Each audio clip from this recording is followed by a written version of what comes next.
আসসালামু আলাইকুম রহমতুল্লাহি ওয়া বারাকাতুহু। নাহমাদুহু ওয়া নুসাল্লি আলা রাসূলিহিল কারীম, আম্মা বাদ।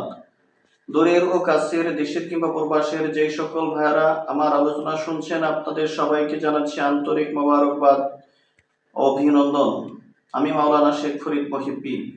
আজ আমি আপনাদের সম্মুখে যে বিষয়টি নিয়ে আলোচনা উপস্থাপন করব সেটি হচ্ছে পবিত্র শবে বরাতে যে দুরূদ বেশি পড়লে রাসূল পাক সাল্লাল্লাহু আলাইহি ওয়াসাল্লামের জিয়ারত নসিব হয়, রাসূল পাক সাল্লাল্লাহু আলাইহি ওয়াসাল্লামের সুপারিশ পাওয়া যাবে, এমন 5টি দুরূদ আমি আপনাদেরকে জানাই দেব।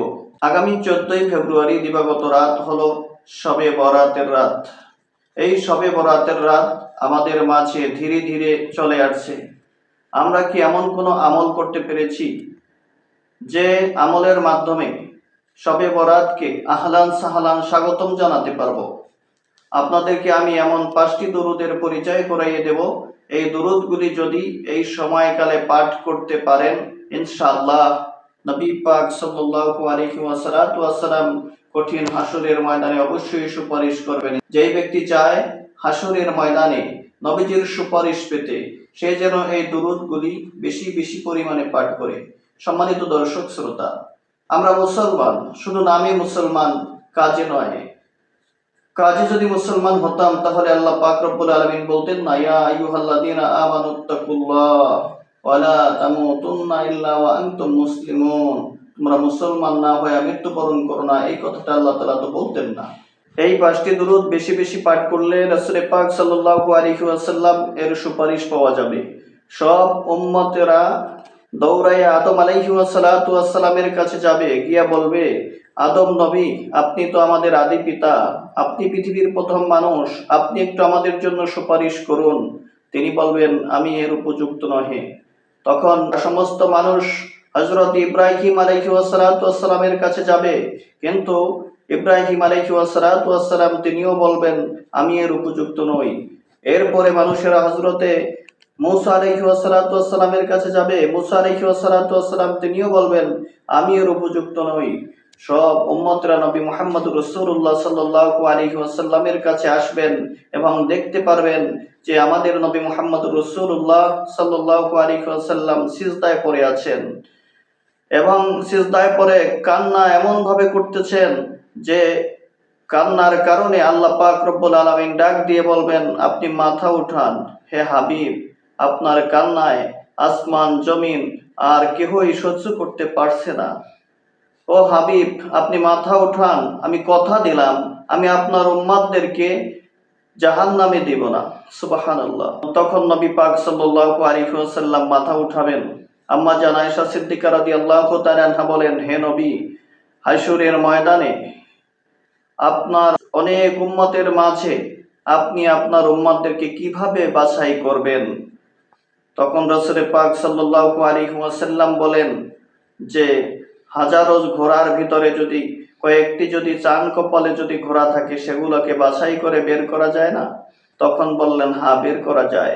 তখন রাসূল পাক সাল্লাল্লাহু আলাইহি ওয়াসাল্লাম বললেন যে আমার উম্মতের সমস্ত মুখমণ্ডলগুলি, চেহারাগুলি ঝলমল ঝলমল করতে থাকবে, কারণ উম্মতে মুহাম্মাদি যখনই ওযু করবে, ওযু করার কারণে তাদের মুখমণ্ডল, তাদের হাত থেকে শুধুমাত্র নূর ঝলমল করতে থাকবে, আর আমি এগুলি দেখে দেখে আমি তাদেরকে সুপারিশ করব এবং জান্নাতের ফয়সালা হয়ে যাবে। সুবহানাল্লাহি বিহামদি। সম্মানিত দর্শক শ্রোতা, এবার চলুন এই দুরূদগুলির সাথে আপনাদের পরিচয় করাই দেই। সবচেয়ে ছোট দুরূদ কিন্তু অত্যন্ত দামি। প্রথম যে দুরূদটি আমি আপনাদেরকে বলে দিচ্ছি সেটি হচ্ছে সাল্লাল্লাহু আলাইহি ওয়াসাল্লাম। যেই ব্যক্তি নবীজির নাম শুনবে অথচ তার প্রতি দুরূদ পাঠ করবে না, আল্লাহ রাসূল সাল্লাল্লাহু আলাইহি ওয়াসাল্লাম বলেন, তার মতো হতভাগা আর কেউই হতে পারে না।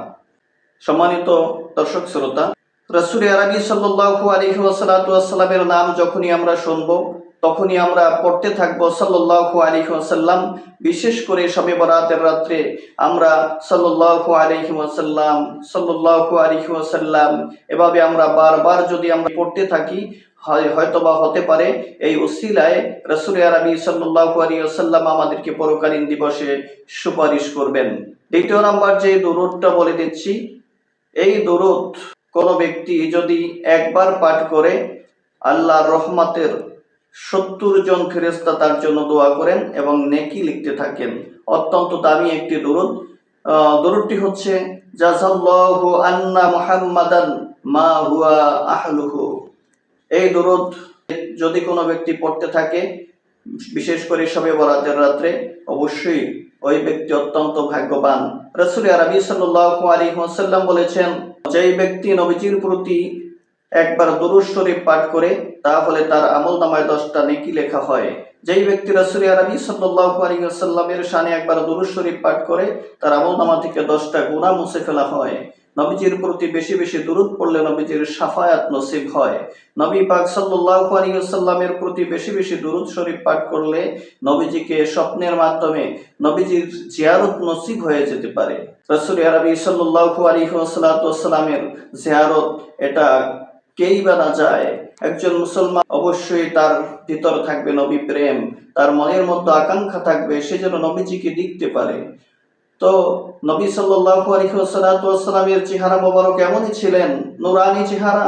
আয়েশা সিদ্দিকা রাদিয়াল্লাহু তাআলা আনহা বলেন যে যখন একদিন আয়েশা সিদ্দিকা রাদিয়াল্লাহু তাআলা আনহা কাঁথা সেলাই করতেছিলেন, হঠাৎ করে তার হাতের সুইচটি হারিয়ে ফেললেন। এমন মুহূর্ত সময় রাসূল আরবি সাল্লাল্লাহু আলাইহি ওয়াসাল্লাম ঘরে প্রবেশ করলে হঠাৎ করে বাতি নিভে গেল, আর নবী পাক সাল্লাল্লাহু আলাইহি ওয়াসাল্লামের চেহারা মোবারকের যেই উজ্জ্বলতার কারণে হারানো সুইচটি পর্যন্ত খুঁজে পেয়েছিলেন। রাসূল আরবি সাল্লাল্লাহু আলাইহি ওয়াসাল্লামের চেহারার ভিতরে এতটা নূর দেখা গিয়েছিল। সম্মানিত দর্শক শ্রোতা, নবীজিকে দেখার জন্য যে দুরূদটি বেশি বেশি পাঠ করতে হয় সেটি হচ্ছে আল্লাহুম্মা সাল্লি আলা মুহাম্মাদিন ওয়া আলা আলি মুহাম্মাদ ওয়া বারাকা ওয়া সাল্লাম। এই দুরূদ যেই ব্যক্তি এই দুরূদ বেশি বেশি পাঠ করবে সে অবশ্যই রাসূল পাক সাল্লাল্লাহু আলাইহি ওয়াসাল্লামকে দেখতে পাবে। যেই ব্যক্তি শুক্রবার আসরের নামাজের পর এই দুরূদটি যদি 80 বার পাঠ করে, যে দুরূদটি আমি এখন বলবো এই দুরূদটি যদি 80 বার পাঠ করে তাহলে 80 বছরের গুনাহ আল্লাহ তাআলা তাকে মাফ করে দেন এবং পূর্বের গুনাহগুলি নেক দ্বারা আল্লাহ তাআলা ভরে দেন। আসরের নামাজের পরে যদি কোনো ব্যক্তি শুক্রবারে এই দুরূদটি পড়তে পারে, দুরূদটি হচ্ছে আল্লাহুম্মা সাল্লি আলা মুহাম্মাদিন নাবিয়্যিল উম্মি ওয়া আলিহি ওয়া সাল্লিম। আমি আবারও বলছি, আল্লাহুম্মা সাল্লি আলা মুহাম্মাদিন নাবিয়্যিল উম্মি ওয়া আলিহি ওয়া সাল্লিম। ছোট্ট একটি দুরূদ কিন্তু অত্যন্ত মর্যাদাপূর্ণ। এই আমলটি বেশি বেশি পড়তে পারলে অবশ্যই রাসূল আরবি সাল্লাল্লাহু আলাইহি ওয়াসাল্লামের সুপারিশ নসিব হয়। বিশেষ করে শবে বরাতের রাত্রিতে এই দুরূদ পাঠ করতে পারলে বেশি পরিমাণ ওই ব্যক্তি অত্যন্ত ভাগ্যবান হবে। সর্বশেষ যে দুরূদটি বলবো অত্যন্ত দামি দুরূদ। আপনি কি চান যে হাসরের ময়দানে রাসূল পাক সাল্লাল্লাহু আলাইহি ওয়াসাল্লামের কাছে আপনি থাকতে এবং নবীজির সুপারিশ পেতে চান, তাহলে অবশ্যই এই দুরূদটি বেশি পড়া দরকার। দুরূদটি হচ্ছে আমরা নামাজের মধ্যে যে দুরূদটি পড়ে থাকি, আল্লাহুম্মা সাল্লি আলা মুহাম্মাদিন ওয়া আলা আলি মুহাম্মাদ কামা সাল্লাইতা আলা ইব্রাহিম ওয়া আলা আলি ইব্রাহিম ইন্নাকা হামিদুম মাজিদ। আল্লাহুম্মা বারিক আলা মুহাম্মাদিন ওয়া আলা আলি মুহাম্মাদ কামা বারাকতা আলা ইব্রাহিম ওয়া আলা আলি ইব্রাহিম ইন্নাকা হামিদুম মাজিদ।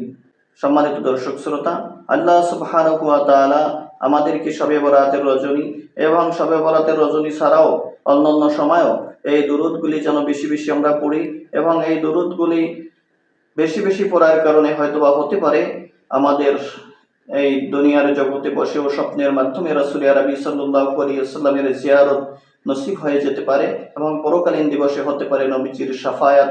আল্লাহ সুবহানাহু ওয়া তাআলা আমাকে এবং সকল মানুষদেরকে, মুসলমান ভাইদেরকে এই কথাগুলির উপরে আমল করার তৌফিক দান করুক। আমিন। আসসালামু আলাইকুম ওয়া রাহমাতুল্লাহি ওয়া বারাকাতুহু।